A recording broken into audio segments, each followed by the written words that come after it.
بسم اللہ الرحمن الرحیم۔ ہمارا سب سے بڑا مسئلہ ہماری اپنی قوم کی بے خبری ہے۔ بے خبری میں میں بہت ساری چیزوں کو شامل کرتا ہوں۔ تعلیم کی بھی کمی ہے اور حالات پہ نظر بھی پوری طرح سے نہیں ہے، اور اچھی قیادت کو منتخب کرنے کا حوصلہ فہم بھی نہیں ہے، پہچان بھی نہیں ہے۔ اچھی قیادت کیا ہے؟ اگر پہچان ہے بھی تو اس کا ساتھ دینے کا حوصلہ نہیں ہے، جو مختلف بندشوں میں بندروں میں گرے ہوئے ہیں۔ اس بے خبری کی وجہ تعلیم کا یا فیسلٹیز کا نہ ہونا یا مختلف نظام ہے تعلیم، جس میں دینی تعلیم الگ، دنیاوی تعلیم الگ۔ دنیاوی تعلیم میں 10 قسم کے نصاب ہیں اور مختلف قسم کے مدارس اسکولس ہیں۔ اردو میڈیم بھی ہے، انگلش میڈیم بھی ہے، کیمبرج کا بھی یہاں پہ پڑھایا جاتا ہے، آکسفورڈ کا بھی پڑھایا جاتا ہے، امریکن سسٹم بھی پڑھائے جاتے ہیں، اور اسی طرح سے جو گورنمنٹ اسکول بھی ہیں، پرائیویٹ اسکول بھی ہیں۔ پھر پرائیویٹ اسکولوں میں مختلف لیولز کے اسکول ہیں۔ پھر دینی مدارس میں بھی بریلوی، دیوبندی، اہل حدیث اور مختلف جو مسلک ہیں شیعہ، ان کے اپنے اپنے دینی مدارس ہیں، اور سب وہ اپنی ہی مسلک کے مطابق ان کو تیار کرتے ہیں۔ تو ایک تعلیمی نظام کی وجہ سے ایک افراتفری ہے، تعلیمی افراتفری، تعلیمی خیاس میں اس کو کہوں گا۔ کچھ بے تعلیم ہے بالکل سرے سے، جو تعلیم ہے وہ بھی الگ الگ سانچوں میں ڈالتے ہیں لوگوں کو، ایک قومی سانچہ نہیں ہے۔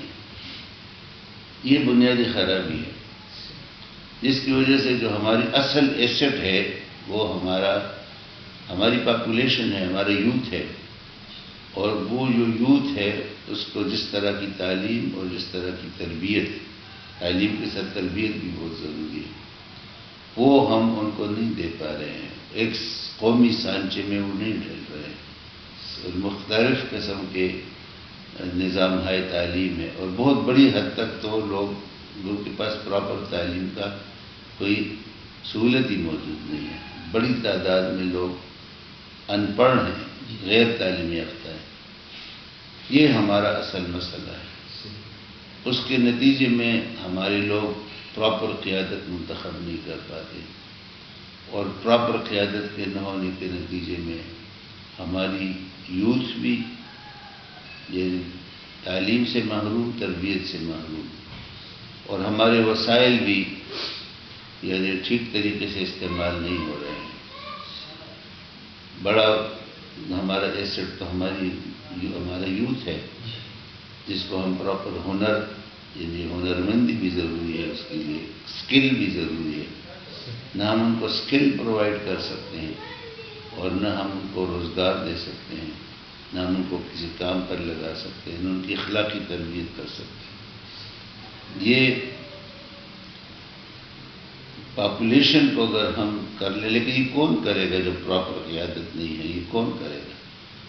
اور پراپر قیادت کہاں سے آئے گی جب لوگ ہی بیدار نہیں ہیں، لوگ ہی نہیں ہیں اس کے لیے؟ لیکن یہ کہ ایک فرسٹریشن کے نتیجے میں اور ایک افراتفری پیدا ہوئی ہے، اور لوگ کبھی ایک طرف دیکھتے ہیں، کبھی دوسری طرف دیکھتے ہیں، اس کرائسس سے نکل جائیں، لیکن وہی ان کی کیفیت ہے کہ جاتا ہوں تھوڑی دور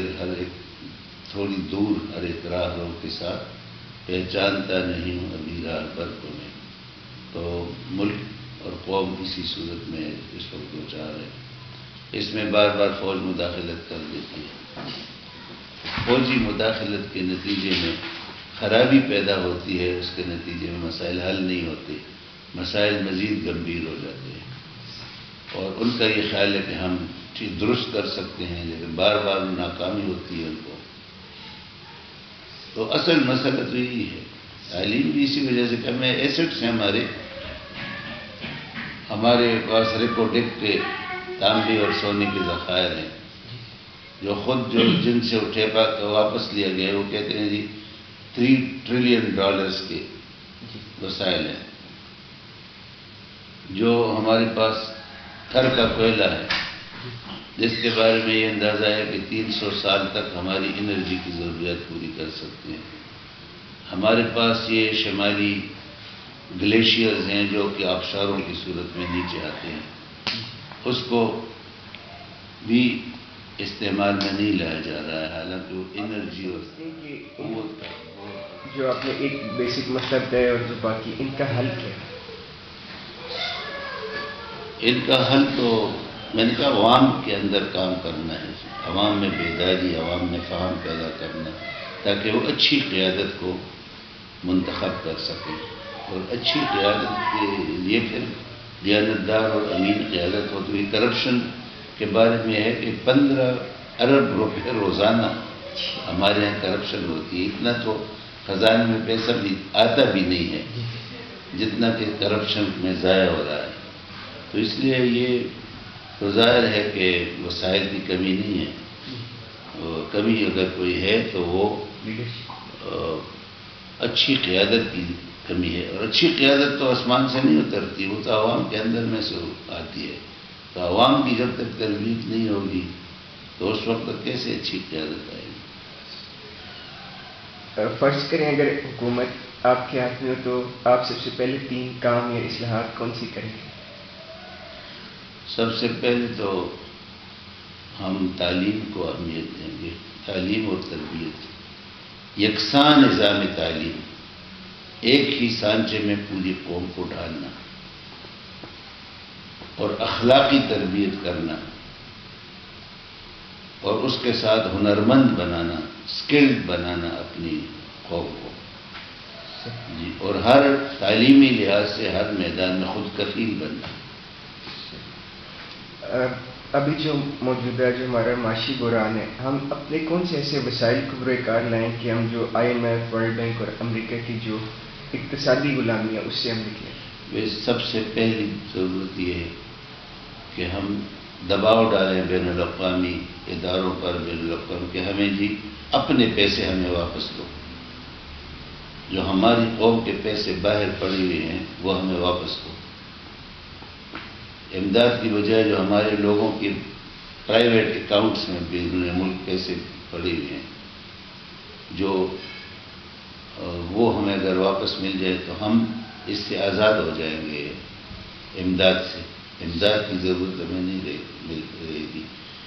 اور دوسری بات یہ ہے کہ ہم کرپشن کا خاتمہ کر دیں، اور اس کے لیے بالکل مضبوط اقدامات کریں. اور یہ اس لیے نہیں ہو رہا ہے کہ ہمارے حکمران خود اس میں ملوث ہیں. یہ نہیں ہے کہ ان کو پتہ نہیں ہے کیسے ٹھیک، اور ایسے بین الاقوامی قوانین موجود ہیں کہ ہم دباؤ ڈال سکتے ہیں ان پر کہ ہمارے پیسے ہمیں واپس دے دیں. اگر پاکستان کی خارجہ پالیسی آپ بنائیں تو اس کے بنیادی نکات یا خد و خال کیسے ہیں؟ سب سے پہلی بات یہ ہے کہ ہم کوشش کریں گے کہ برابری کی بنیاد پر دوستانہ تعلقات قائم کریں. اور اگر ہم اندرونی طور پر مستحکم ہوں گے، ہم محتاج نہیں ہوں گے، اور ہم کیسے گدائی لے کر لوگوں کے پاس نہیں جائیں گے تو ہماری عزت بڑھے گی، اور ہم برابری کی بنیاد پر دوستانہ تعلقات قائم کرنے میں کامیاب ہوں گے. اور ہم ظاہر دشمنی کسی سے نہیں چاہتے، لیکن ہم انصاف کی بنیاد پر دوسرے لوگوں سے اپنے مسائل حل کرنے کی کوشش کریں گے. اور اس کے لیے اندرونی طور پر بھی موبلائز کریں گے لوگوں کو، اور قربانی پر آمادہ کریں گے. اور اس کے لیے بیرون ملک بھی دوست پیدا کریں گے. کیا اگر مکمل طور پر اسلامی شریعت کا نفاذ کر دیا جائے تو یہ پاکستان کے سارے مسائل کا حل ہو سکتا ہے؟ ہمیں تو پہلے اسلامی شریعت کو سمجھنا ہوگا اور دنیا کو بھی سمجھانا ہوگا کہ اسلامی شریعت کیا ہے اور اسلامی شریعت کے مقاصد کیا ہے، اور اپنی قوم کو بھی سمجھانا ہوگا۔ شریعت کے لفظ کو تو اور اصطلاح کو تو بین الاقوامی طور پر مغربی میڈیا نے اتنا بدنام کیا ہے کہ یہ شریعت کا نام آتی ہے ان کا خیال ذہن میں یہ آتا ہے کہ chopping of hands, chopping of legs, اور سر کاٹنا اور ہاتھ کاٹنا اور پیر کاٹنا، بس یہی ہوتی، اور جو سزائے اور کوڑے مارنا۔ حالانکہ شریعت تو بنیادی طور پر اس کے مقاصد شریعت جو بیان کیے گئے ہیں ہمارے خود ہماری اصولوں کے کتابوں میں، مقاصد شریعت، اس میں سب سے پہلا مقصد اس کا یہ ہے کہ بندے کا خالق سے تعلق جوڑنا، تو اس میں تقوی کی صفت پیدا ہو جائے۔ اور اس کا دوسرا مقصد شریعت کا یہ ہے کہ لوگوں کی جان، مال، عزت اور آبرو اور عقل کی حفاظت، جان، مال، عزت و آبرو اور عقل کی حفاظت، اور اس کے لیے بڑا ذریعہ جو ہے وہ تعلیم اور تربیت اور ترغیب یہ ہے۔ جو کام اس کے ذریعے سے نہیں ہوتا تو ان کے لیے پھر سزا ہے۔ جی، ایک پرامن عادلانہ معاشرے میں جو خلل پیدا کرتا ہے اس کے لیے سزا ہے حدود مقررہ۔ جی، اب یہ سمجھانا جو لوگوں کو، اگر اپنی اصل روح میں اسلام کو نافذ کریں بے شک وہ، جی، اگر آپ پاکستان کا مستقبل ایک جملے میں، اگر آپ اپنے اتنے وسیع تجربے کی بنیاد پہ کہیں تو آپ کو کیسے نظر آئے؟ مجھے اسلام کے روشن مستقبل پر ایمان ہے، یقین ہے، یہ انسانیت کی ضرورت ہے۔ اور پاکستان کا جہاں تک تعلق ہے اس کا مستقبل اسلام سے اور دین سے وابستہ ہے۔ اگر ہم دینی رشتے کو کمزور کریں اور اس سے ہٹ جائیں تو ہمارا اتحاد بھی اکٹھا سالم نہیں رہ سکتا۔ ہمارا واضح جو واحد بانڈ ہے وہ اکٹھے ہونے میں ہے کہ یہ دین ہے، اسلام ہے، اللہ کی شریعت ہے، اور اس کو نافذ کرنے کے لیے جس اسلامی نظریے کی کونسل کی ریکمنڈیشنز ہیں ان کو عملی جامہ پہنانے سے ہم یہ مقصد حاصل کر سکتے ہیں جو دستوری کنسٹیٹیوشنل ادارہ ہے۔ اگر پاکستان کو جو 50-60 سال گزر گئے اور جو کن اندرونی اور کن بیرونی عناصر نے سب سے زیادہ نقصان پہنچائے؟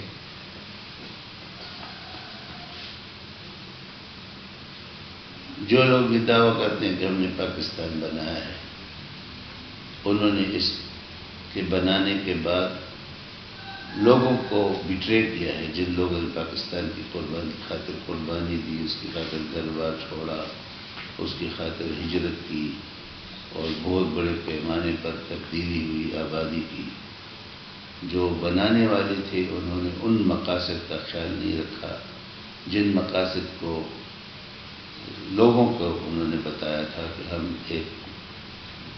ایک مسلمانوں کے لیے ان کے اپنے دین کے مطابق، اپنے عقیدے کے مطابق ایک وطن حاصل کر رہے ہیں جس میں اپنے دین کے مطابق وہ زندگی گزار سکے۔ انہوں نے نہ وہ نظام تعلیم بنایا، نہ وہ نظام قانون بنایا، انہوں نے وہی اسٹیبلشمنٹ وہی اس کے ہاتھ میں آیا جو انگریز نے اس کو تیار کیا تھا، اور اسی اسٹیبلشمنٹ نے اس ملک کو اس راستے پر چلانے کی کوشش کی جو انگریز سے انہوں نے سیکھا تھا۔ تو فوج ہے یا اسٹیبلشمنٹ ہے، انہوں نے انہی روایات کو برقرار رکھنے کی کوشش کی۔ چنانچہ اپنی زبان کو زندہ نہیں کیا گیا، صرف لپ سروس دی گئی۔ اب مسلسل ہم اپنی زبان کو بھول رہے ہیں، ہماری کوئی زبان نہیں ہے، ہم انگریزی کو رائج کر رہے ہیں، یہاں تک کہ شادی کارڈ اور سائن بورڈ بھی سارے انگریزی کے ہو گئے۔ تو ہم اپنی بچوں کو بھی ہم انگریزی پڑھا رہے ہیں، ہم اپنے بچوں سے بھی بات کرتے ہیں تو اردو نہیں سمجھتے، اردو کی اصطلاحات سمجھنا ان کے لیے مشکل ہے۔ یعنی میں اپنے پوتے کے ساتھ آج بیٹھا ہوا تھا اور میں نے وہ سوسائٹی کو جانتا تھا، اس کو ایکسپلین بھی کیا اس نے، لیکن وہ معاشرے کو نہیں جانتا تھا. وہ یونیورس کو جانتا تھا، اس کو اس نے ایکسپلین بھی کیا. تیسری جماعت کا ہے، لیکن اس نے مجھے ایکسپلین کیا کہ یونیورس جو ہے وہ سارے سولر سسٹم جتنی بھی ہیں، صرف ہماری زمین نہیں، صرف ہمارے سولر سسٹم بھی نہیں، سارے سولر سسٹم اج تک یہ اس کو کہتے یونیورس. کائنات کو نہیں جانتا تھا، کائنات سے بے خبر تھا. اسی طرح روز میں جب ان سے کوئی پوچھتا ہوں اپنے پوتوں سے، اپنے نواسوں سے، تو ان کو پھر ایکسپلین کرنا پڑتا ہے مجھے وہ تمام چیزیں. اردو کی جو اصطلاح ہے وہ ایکسپلین، عموماً میں انگریزی کا سہارا لیتا ہوں. اقبال سے بالکل نابلد ہو گئے ہیں. اقبال کے اچھے خاصے پڑھے لکھے نوجوان جو یعنی اسلامک یونیورسٹی کے ایک گریجویٹ میرے ساتھ ایک دفعہ جا رہے تھے، انہوں نے خود گاڑی میں وہ خودی کا سر نہا لا الہ الا اللہ، خودی ہے تیغ کسا لا الہ الا اللہ. میں نے معنی پوچھے، اس کو نہیں آتے تھے، نہ فساں کے معنی آتے تھے، نہ سر کے معنی آتے تھے، ان کو سر نہا کے معنی نہیں آتے تھے. تو یہ بہت بڑا لاس ہے، بہت بڑا نقصان ہے قومی، اور جس سے ہماری پوری قوم غافل ہے. ابھی اور کن بیرونی عناصر سے ہمیں پچھلے 50-60 سال میں زیادہ نقصان دیے جن لوگوں نے؟ بیرونی عناصر سے تو ہمیں گلہ نہیں ہے، گلہ نہیں کرنا چاہیے. انہوں نے تو اندرونی عناصر کو استعمال کیا ہے، بیرونی عناصر نے بھی ہمارے کلچر کو تباہ کرنے کے لیے، ہمیں ایکسپلائٹ کرنے کے لیے جتنا بھی انہوں نے کام کیا ہے، نقصان پہنچایا ہے، ہمارے اندرونی لوگوں کو استعمال کیا.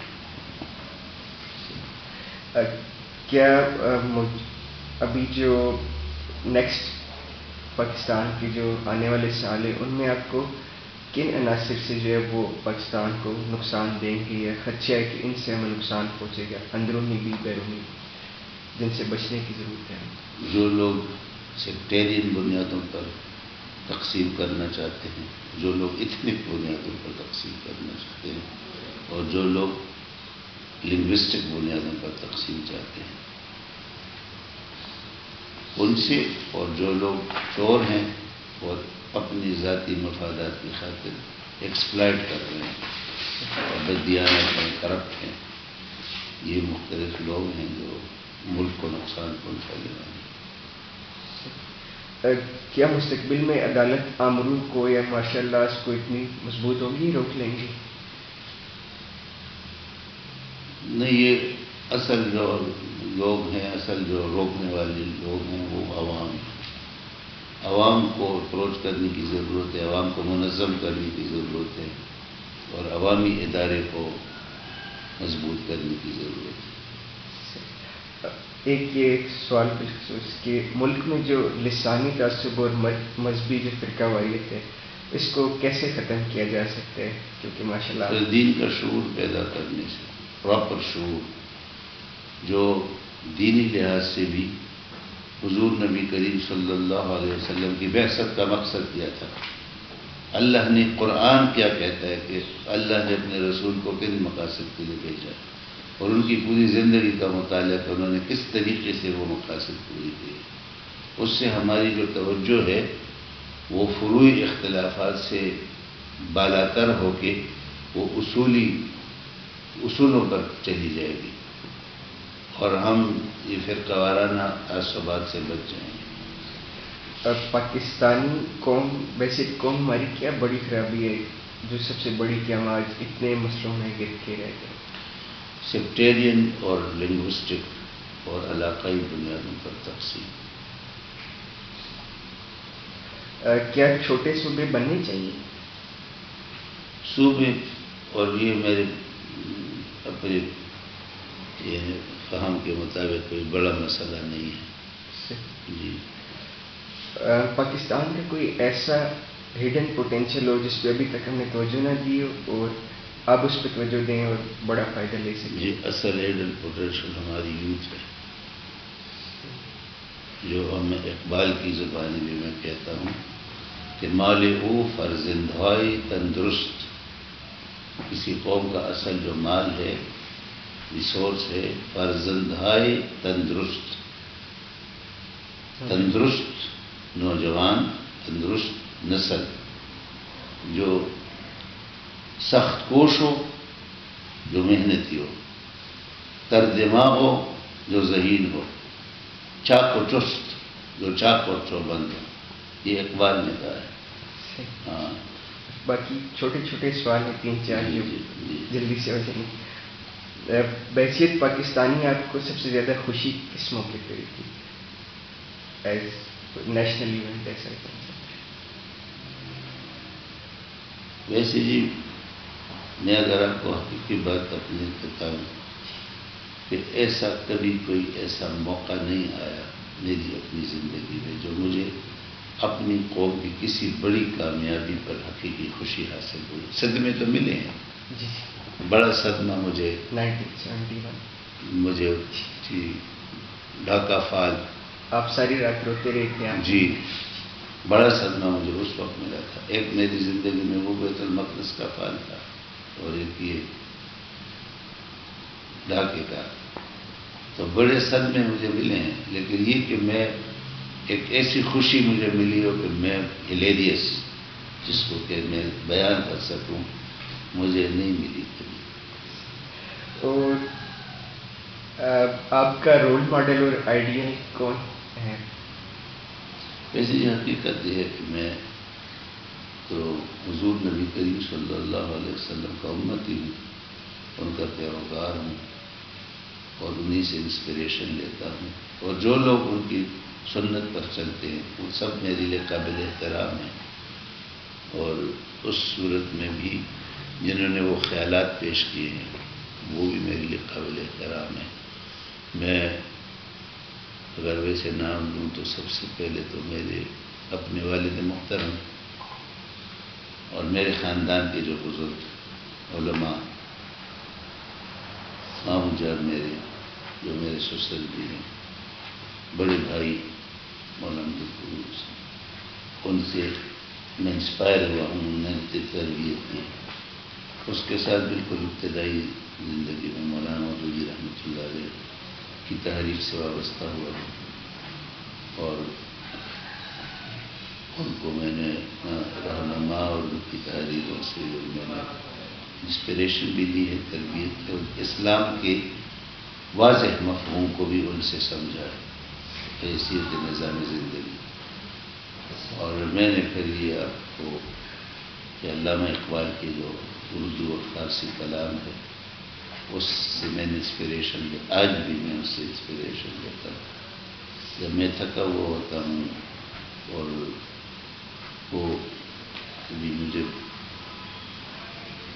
تھکاوٹ سے اور یا کوئی تھوڑی سی مایوسی میرے اوپر چھانے لگتی ہے تو میں اقبال سے انسپائر ہوتا ہوں، ان کے کلام کو مطالعہ کرتا ہوں. قرآن کریم کے بعد اور حضور نبی کریم صلی اللہ علیہ وسلم کی سنت کے بعد اور قرآن کریم میں بھی میں سمجھتا ہوں کہ قرآن اور سنت کی وہ بہت اچھی تشریح اور اچھے طریقے سے وہ سمجھانے والا کام وہ مولانا مودودی رحمۃ اللہ علیہ نے کیا. اگر آپ کی رائے سے اگر فیصلہ کریں اور آپ کی جماعت کو نکال دیں اور آپ کی ذات کو، تو آپ موجودہ اویلیبل چوائسز میں کس کو وزیر اعظم بتائیں؟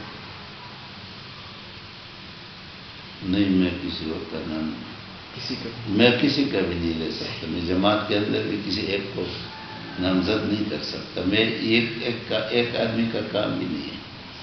یہ تحریک کا کام ہے اور یہ اجتماعی کام ہے اور اس اجتماعی شعور کو بیدار کیا ہے بہت بڑی حد تک جماعت اسلامی نے. پھر میں جماعت اسلامی کو بھی کافی نہیں سمجھتا. میں سمجھتا ہوں کہ ہمارے معاشرے میں ہر مقام پر اور ہر جگہ ہر طبقے میں بہت اچھے اچھے لوگ ہیں جن کو اکٹھا کرنے کی اور منظم کرنے کی ضرورت ہے. آخری کوشچن ہے بہت چھوٹا سا کہ آپ کی کیا سمجھتے ہیں زندگی میں سب سے بڑی غلطی جو آپ سے ہوتی ہے؟ ویسے ہی میں الحمدللہ اپنی زندگی سے مطمئن ہوں. چھوٹی موٹے ہو بھی جاتے ہیں سرز، لیکن اپنے گناہوں کو تشہیر کرنا اس سے شریعت نے منع کیا. لیکن ہر ایک آدمی کے اندر ایک خلش ہوتی ہے. یہ میں نہیں سمجھتا کوئی اتنے مطمئن ہوگا کہ بس میں مر جاؤں گا تو میں جنت میں سیدھا چلا جاؤں گا اور میں نے کوئی غلطی نہیں کی، بلکہ ہر آدمی کو ایک خلش ہوتی ہے کہ اس کے لیے اس کی آرزو ہوتی ہے اللہ مجھے معاف کر دے، بخشش فرما دے، مغفرت. اس لیے مغفرت کی دعا ہے وہ بہت زیادہ کرتا ہے. اور مجھے یہ احساس ہمیشہ رہتا ہے کہ میں نے اپنے رب کے سامنے جوابدہی کرنی ہے. اور ایسی میری کتابی زندگی میں بہت ساری چیزیں ہیں جو میں سمجھتا ہوں کہ وہ میری اس پر پکڑ ہو سکتی ہے اگر اللہ بخشش نہ کرے، معاف نہ کرے. مغفرت کا مطلب یہ ہے کہ اللہ نظر انداز کر دے.